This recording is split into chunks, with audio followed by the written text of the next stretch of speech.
So sometimes complacency towards our spiritual journey or God can sneak in without us even knowing it. And then sometimes life has to kick it up a notch, and we all have our stories, don't we?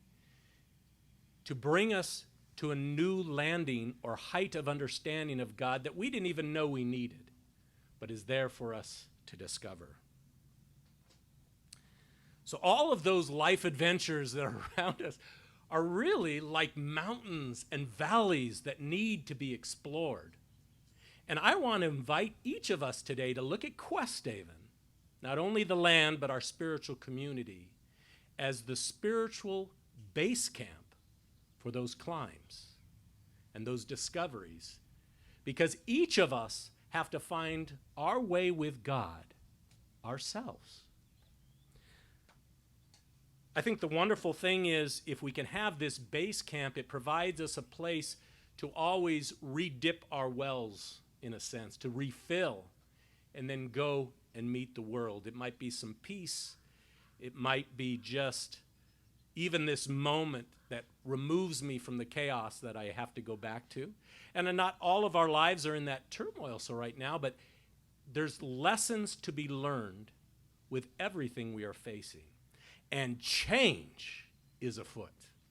How many of us love change? Yeah, we love change until it happens sometimes, I have to say. But that's all about what growth brings. And if Quest Haven is going to be your spiritual base camp, there is a nudge towards accelerated growth that doesn't so much come through the teachings or services, but energetically from God to stir us to new heights with God. Complacency shall not stand here. And that's what that energy kind of pushes us to get those new shoots to come forward, new understandings and reliance upon God. So if we explore this spiritual base camp more completely, we realize that at its fortitude is the way of Christ-centered mysticism. Now, at the heart of that, it is about direct experience with God. And again, that's very individual. We can have a wonderful service here, and maybe even during Jesus Your Light, we have moments of communing together.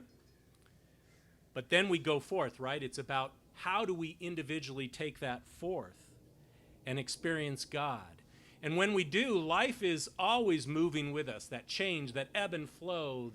It's a movement. It's like a dance that is constantly having us come back to God and then receive and then react and move to find our way, learning to calibrate our lives, learning to integrate our lives with the divine expression, awaken ourselves to God's reality in all aspects of life. And I know if you look back on your life, no matter what things you're going on today, you're going to see God's hand, and you're going to see that movement.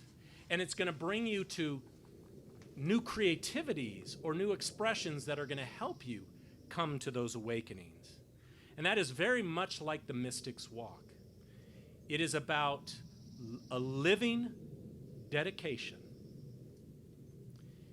And we center ourselves with Christ because all of Christ's life was teaching humanity how to merge with the divine, how to look to God as our divine parent, our mother, father, God, creator, one that is a nurturer, strengthener, and life giver. And so it's about shifting that reliance upon human self, which happens without us even knowing it. It just comes. We're like coasting. But no, bringing God into everything that we are doing and looking for God's help